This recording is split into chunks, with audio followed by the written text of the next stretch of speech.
It's gonna be hard, although you need to respect that we have a Syrakan.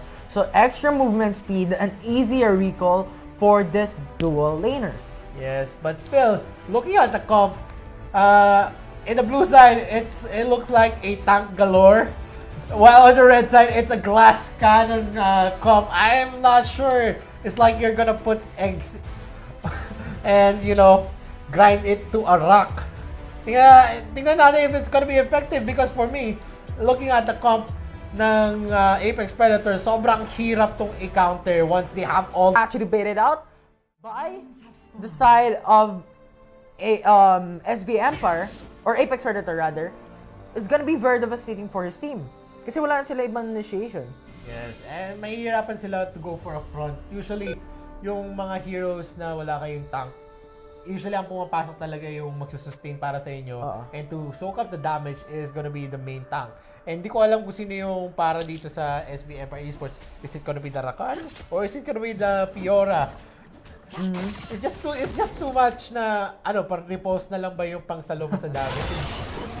Indeed, gonna be the question here right now for this running game. And for the side of Apex Predator, he actually wasn't really able to tackle those initiations, aside from maybe the Alistar, right? I think it is also important to take note that they also have the Gaga, right? So that is the explosive cast that could disengage fights. Especially rather, when you go for those objectives like the Dragon, the Baron, the Rift Herald, name it, call it. You have the explosive cast if ever there's a contest for the side of SV Empire to just zone out the enemy team and lets you secure the objective to then go for kills, to then go for initiations and counteract on the contest for the side of SV Empire. Yes, and actually Gragas is the only hero that is a disruptor that doesn't need to go in. He can use the explosive cast just as well, but especially if they're gonna go for an objective to disrupt the position lines of SB Empire Esports. And this is gonna be harder and harder if they go into the late game. You have well scaling on this Apex Predator. They have that Kaisa and they have that Lee Sin. Ooh, everyone's running around. Alistar actually initiates the fight. The knockup's gonna come through. Akali is forced to back away with the flash. The Ignite is not gonna kill him down, but that is gonna put him at a very, very low health. Now, we have Apex Predator trying to contest with a stutter. The information is gonna be very important. Grand entrance follow through from that knockup, but the 3-man knockup for the side of Apex Predator to set it all off is pretty massive. You have the guarantee to actually make a response for his team, and that will be no further engagement that's gonna come through. First Blood, still not available in-game. Yes, still, SB Empire was able to secure the 2 Real Scuttlers into the early game. This is an answer, that's why Lee Sin was only level 3 at that point of time. And now Lee Sin is going to be forced to clear all of his jungles just to be in level 5 before the Dragon fight. But still, he has that 1 minute and 20 and actually to recuperate and have himself ready for the Dragon Clash if ever they're going to be able to win. Plus, this is not just it. The Scutter is gonna be very important. It gives you the map. It gives you the map that can lead to having that knowledge on what is gonna be a potential gap, what is gonna be the potential play from the that on where the jungler is could lead you to a win in lane.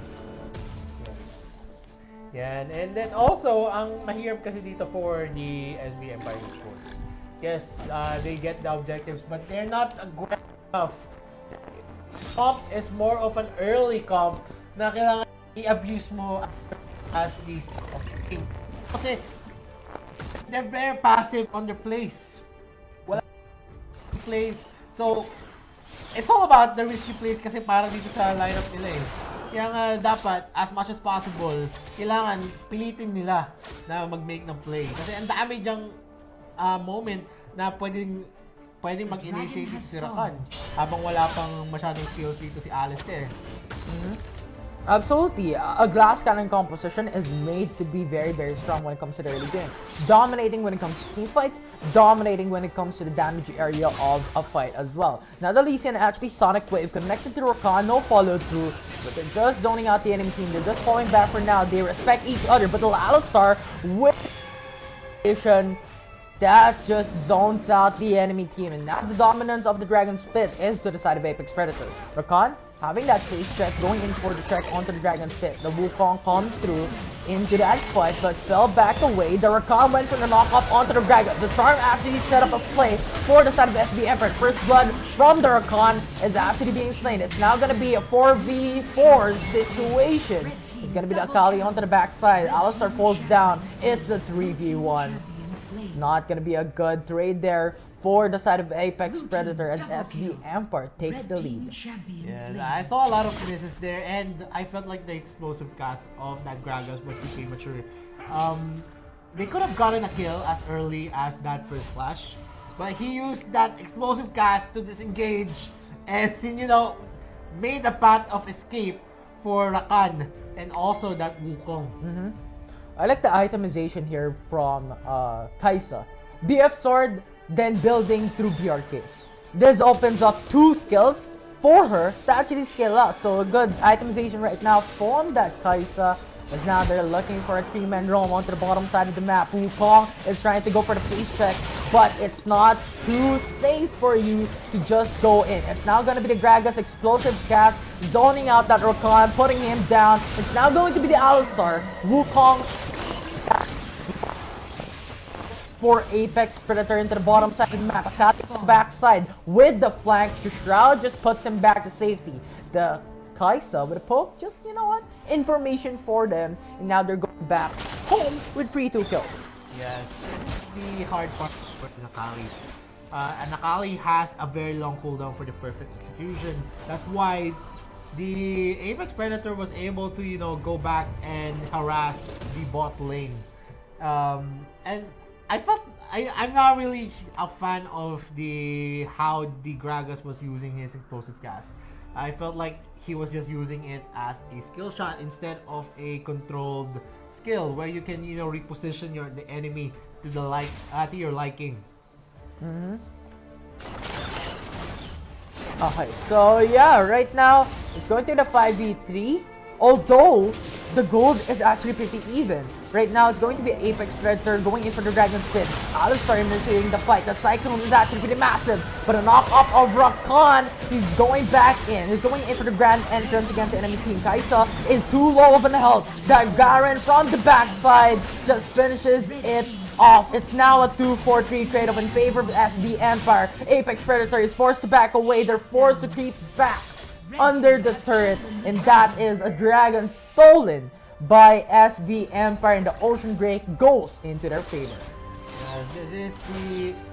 This is actually what's happening is actually in favor of SB Empire Esports. They waited for the Apex Predator to go for the dragon take, and since they have the damage, they are able to sustain the damage to, you know, assassinate that Lee Sin, assassinate that Kaisa.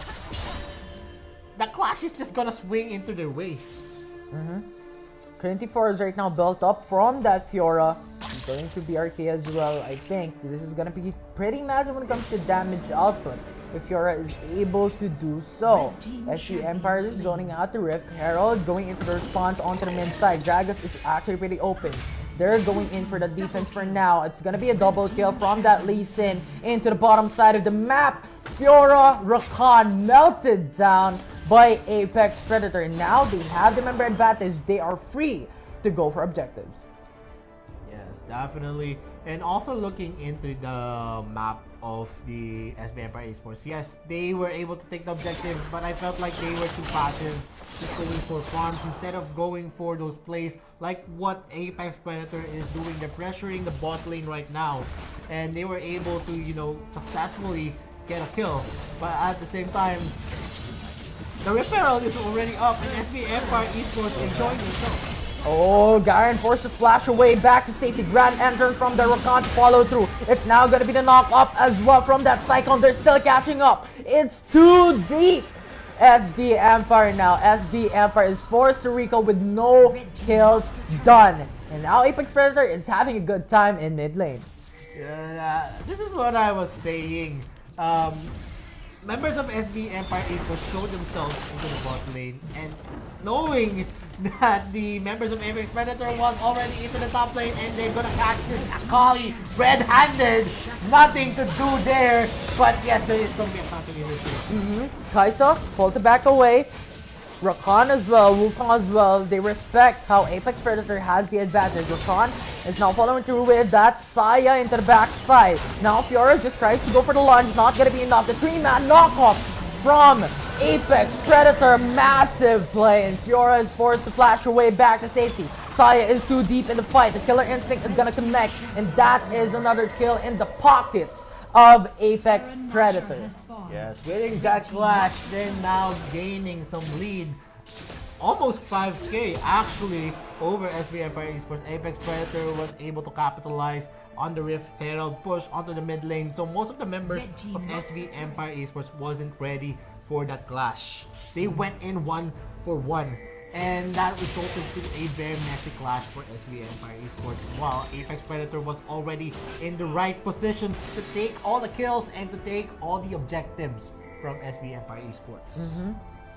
Absolutely. And now, Baron is alive. 30 seconds for the Infernal Drake to come up. Potential source of team fights as well.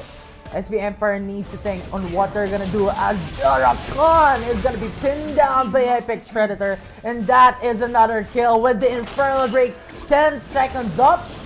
It's gonna be in favor of Apex Predator at this point with no further initiations from SB Empire to set it all up. The Wukong is left standing to go for those CC totals against Apex Predator. So a free Drake is going to the Apex Predator at this point. Yes, and this is an Infernal Break, and this is much different than SB Empire Esports as the game progresses.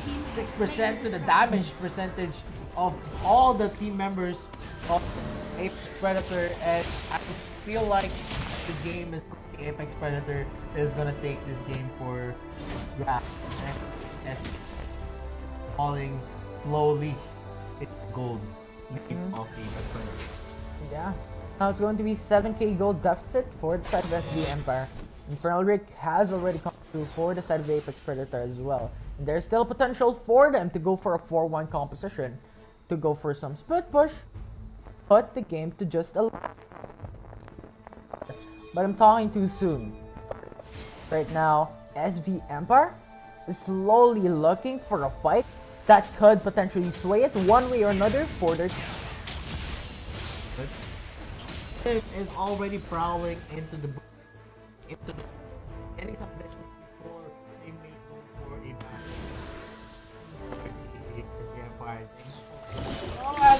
Akali. Check. That is not something you want to do. And Kaisa with that Akali. It's now gonna be an assassin down for the side of SB Empire, and they're looking for more. Apex Predator has now the member advantage when they're going to from that turn, but the question would be, SB Empire, what are you gonna do next? And Fiora is still into the Dragon lane, so that is the way for this one in the fit, and they opted to go for the defense instead. At that moment when that Akali was picked off, it was a sure pass to take that power for free. And they even damaged and wasted the Feather Storm of Saya. So, you know, even if they try to contest, the result would be they could have been killed or plus with the kill that the since they didn't have